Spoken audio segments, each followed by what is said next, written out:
Friends, welcome to all of you in the defence classes. तो बच्चों कैसे हैं सभी? बढ़िया। आज बच्चों जो इस लेक्चर के बारे में हम डिस्कस करेंगे बहुत इंपॉर्टेंट है। आज हम न्यूटन सेकेंड लॉ और मोमेंटम के बारे में डिस्कस करेंगे और डिस्कस करेंगे कि किसी बॉडी पर फोर्स लगाने पर एक्सेलरेशन कितना होगा। तो अभी तक जिन लोगों ने इससे पहले के दो वीडियो नहीं देखे हैं न्यूटन्स लॉ ऑफ मोशन के, वो सभी पहले दोनों वीडियो देख ले। वहां से आपके जो कॉन्सेप्ट हैं जैसे फ्री बॉडी डायग्राम के बहुत आसानी से क्लियर हो जाएंगे। अब चलिए स्टार्ट करते हैं आज का टॉपिक। आज के टॉपिक में पहले हम स्टडी करेंगे मोमेंटम के बारे में। मोमेंटम, अब बच्चों मोमेंटम हिंदी में कहते हैं संवेग। संवेग होता क्या है इसके बारे में पहले जानते हैं। तो दोस्तों, अगर जैसे कोई भी बॉडी है जिसका मास m है, इस पर वेलोसिटी जब हम अप्लाई करेंगे, जैसे मास m है, इसे हमने v वेलोसिटी दे दी, तो इसके जो मास और जिसकी वेलोसिटी का मल्टीपल होगा उसी को कहते हैं संवेग। P = m × v। एक वेक्टर क्वांटिटी होती है। वेक्टर क्वांटिटी का मतलब सदिश जिसमें मैग्नीट्यूड भी होगा और डायरेक्शन भी होगी। तो इसकी डिफिनेशन अगर आपसे कभी पूछी जाए तो मोमेंटम को हम कहते हैं किसी वस्तु के द्रव्यमान और वेग का गुणनफल संवेग कहलाता है। हिंदी में तो यही बोलते हैं संवेग कहलाता है। आप लिख सकते हैं the product of mass and velocity is called momentum. तो सभी को याद रहेगा कि मोमेंटम क्या होता है। किसी बॉडी के मास और वेलोसिटी को मल्टीप्लाई करने पर जो क्वांटिटी आती है उसे मोमेंटम बोलते हैं। जैसे बॉडी का मास m है, इसे हमने वेलोसिटी v प्रोवाइड किया, तो जो मोमेंटम होगा vector p = m × vector v। याद रहेगा सभी को। अब आते हैं, एक वेक्टर क्वांटिटी है, तो वेक्टर क्वांटिटी है मतलब मैग्नीट्यूड भी होगा और डायरेक्शन भी होगी। तो मैग्नीट्यूड कैसे निकालेंगे इसका? मैग्नीट्यूड तो निकालना आसान है, मास में वेलोसिटी का मल्टीप्लाई कर दिया।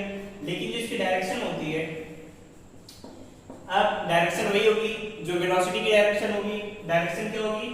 वेलोसिटी की डायरेक्शन में, वेलोसिटी की दिशा में। वेलोसिटी की दिशा की मतलब जिस डायरेक्शन में फोर्स लगाया आपने, बॉडी पर फोर्स लगाएंगे तभी तो वेलोसिटी प्रोवाइड होगी। मतलब जो फोर्स की डायरेक्शन होगी वही वेलोसिटी की डायरेक्शन और वही डायरेक्शन हो जाएगा मोमेंटम का। समझ में आया? अब बात करें इसकी यूनिट की कि इसकी यूनिट कितनी होगी, मतलब मात्रक क्या होगा। तो यूनिट निकालेंगे मास का केजी, वेलोसिटी का मीटर पर सेकंड, तो यूनिट हो जाएगी किलोग्राम मीटर पर सेकंड। डायमेंशन की अगर बात करें कि डायमेंशन कितना होगा, तो डायमेंशन निकालना सभी को बताया हुआ है। केजी को m, लंबाई l, t-1, ml/t-1। तो इतनी चीजें आप सभी को मोमेंटम के बारे में पता होना चाहिए। मोमेंटम आपको पता है तो न्यूटन का जो दूसरा नियम है बहुत आसानी से आप समझ सकते हैं। उसमें यही फार्मूला अप्लाई होगा। इस फार्मूले से डिटेल में हम समझेंगे कि न्यूटन का सेकंड लॉ क्या है। तो पहले बच्चों इसे नोट करिए, फिर आगे बच्चों नोट कर लिया इसे। अब चलिए आगे आते हैं न्यूटन सेकंड लॉ पर। तो हेडिंग डालिए सभी, सेकंड लॉ ऑफ न्यूटन या न्यूटन्स सेकंड लॉ बहुत इंपॉर्टेंट है। न्यूटन का सेकंड लॉ जिससे आपको फोर्स की डायरेक्शन पता चलती है। पहला लॉ तो आपको फोर्स को डिफाइन किया था, इसे आप पढ़ेंगे कि फोर्स का मैग्नीट्यूड क्या होगा, डायरेक्शन क्या होगी। अब न्यूटन का सेकंड लॉ क्या बोलता है? आप सभी ने जो बेसिक पढ़ा होगा कि F = m है, यही होता है। लेकिन ये एक स्पेशल कंडीशन में होता है, जब आपका मास कांस्टेंट होगा तब जाके ये फार्मूला आता है। पहले इसकी बेसिक के बारे में जानते हैं कि न्यूटन सेकंड लॉ क्या होता है। तो आप सभी याद रखे रहिएगा कि जब कभी सेकंड लॉ की बात हो तो आप सभी जानते हैं कि rate change of momentum is equal to force. मतलब संवेग के परिवर्तन की जो दर होती है वही बल के बराबर होती है। तो न्यूटन सेकंड लॉ बोलता है the rate change of momentum is equal to force. समझ में आया? The rate change of momentum is equal to force, या जिसे कहते हैं, कह सकते हैं इज प्रोपोर्शनल टू फोर्स,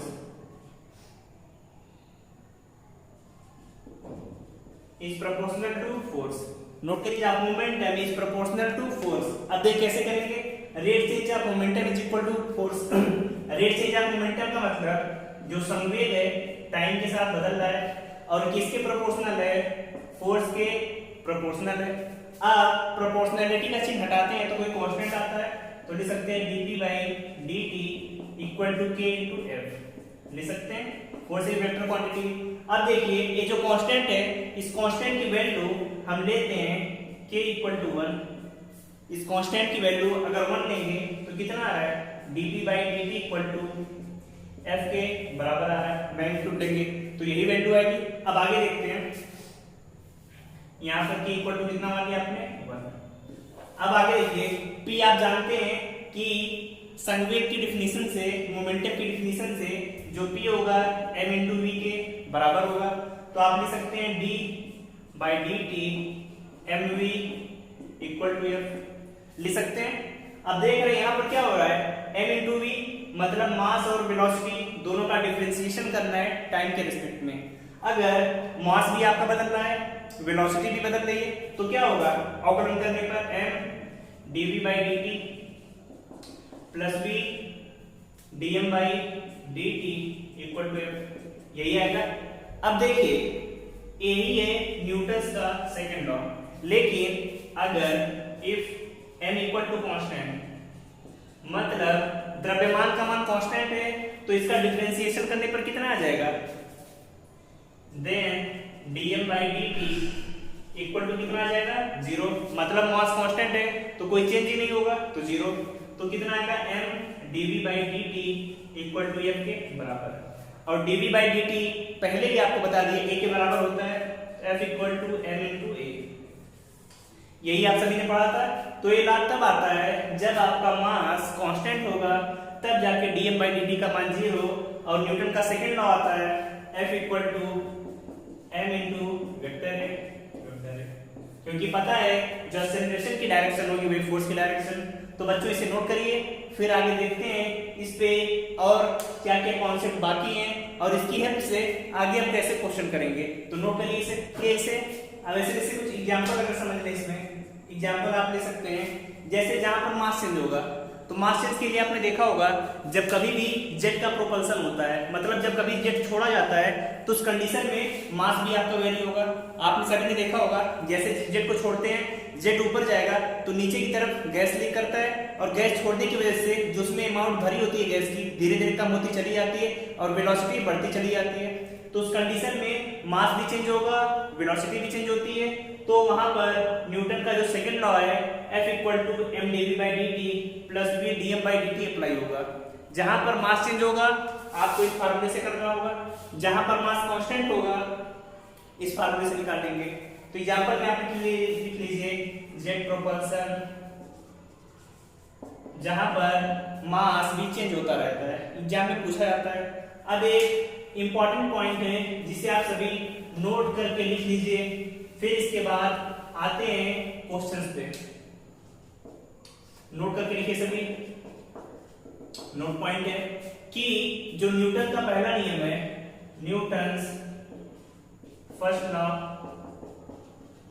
ये पॉइंट इंपॉर्टेंट है थ्योरी के लिए कि न्यूटन का पहला नियम क्या डिनोट करता है।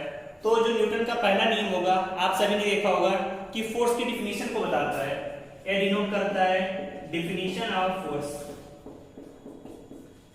जिसे आप सभी ने इनर्शिया में पढ़ा था। न्यूटन का पहला नियम क्या था कि अगर कोई बॉडी रेस्ट पोजीशन में है तो रेस्ट में रहेगी, मोशन में है तो मोशन में रहेगी, जब तक उस पे कोई अनबैलेंस फोर्स ना लगाया जाए। तो वहां से हमें फोर्स की डिफिनीशन मिलती है। और बात हो कभी न्यूटन के सेकंड लॉ की, तो जो सेकंड लॉ होता है ये डिफाइन करता है मैग्नीट्यूड ऑफ फोर्स, मतलब फोर्स का परिमाण कितना होगा। यहां पे देख रहे हैं फोर्स का अमाउंट आ रहा है, तो यहाँ से हमें पता चलता है, इसे नोट कर लीजिए। फिर आगे आते हैं कि अगर कोई बॉडी है प्लेन में मोशन कर रही है तो उस पर कितने टाइप के फोर्स लगेंगे, तो नोट करिए सभी और हेडिंग डाल लीजिए।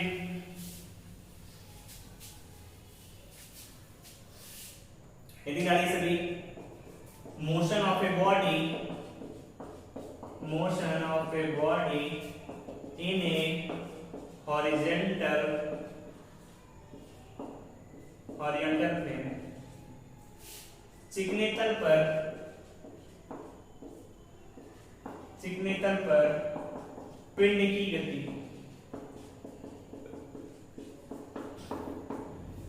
नोट करिए बच्चों इसको। अब आपको पढ़ना है motion of a body in horizontal plane. जैसे कोई एक बॉडी है हॉरिजॉन्टल प्लेन पे रखी हुई है, इसे मोशन कराना है आपको, तो मोशन आप कितने तरीके से इसे करा सकते हैं इसी के बारे में पढ़ना है। देखिए जैसे मोशन है तो हम इस पर फोर्स लगाएंगे तब भी तो बॉडी मोशन करेगी, ऐसे अगर फोर्स लगाएं तब भी तो बॉडी मोशन करेगी, और ऐसे फोर्स लगाएं तब भी तो मोशन करेगी।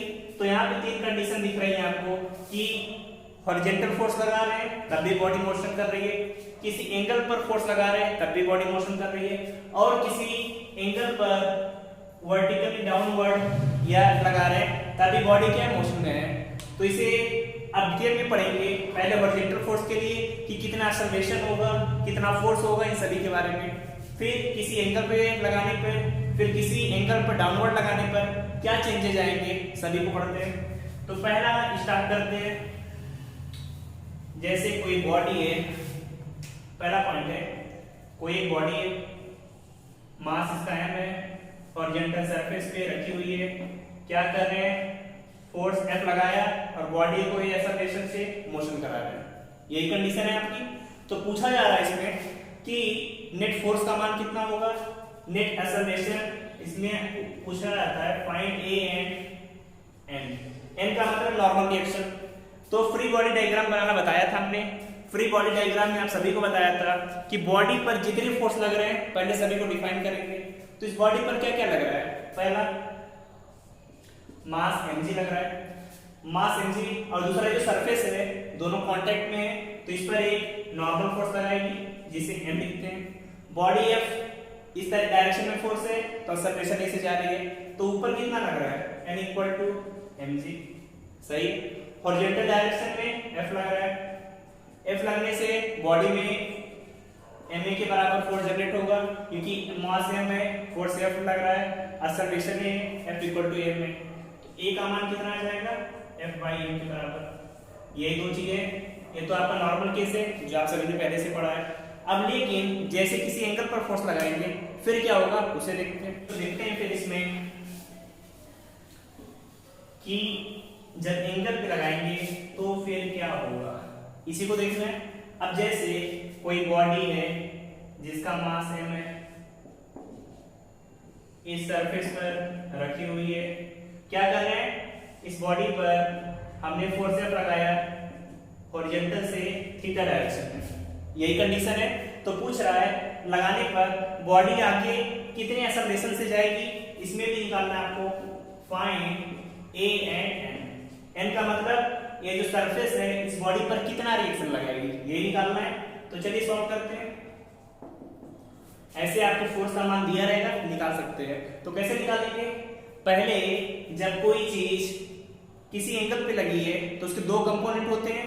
पहला कंपोनेंट हॉरिजॉन्टल डायरेक्शन में F cos थीटा, दूसरा वर्टिकल डायरेक्शन में F sin थीटा।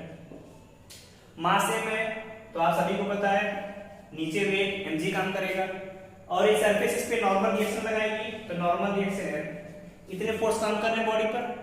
ये चीजें आपको रट जानी चाहिए कि बॉडी पर हमेशा जो सरफेस होगी नॉर्मल रिएक्शन, बॉडी का वेट नीचे किसी एंगल पर है तो जिधर एंगल बना है उधर cos थीटा, उसके वर्टिकल में sin थीटा। अब देखिए ऊपर कितना लग रहा है, n लग रहा है, F sin थीटा लग रहा है, और नीचे कितना mg।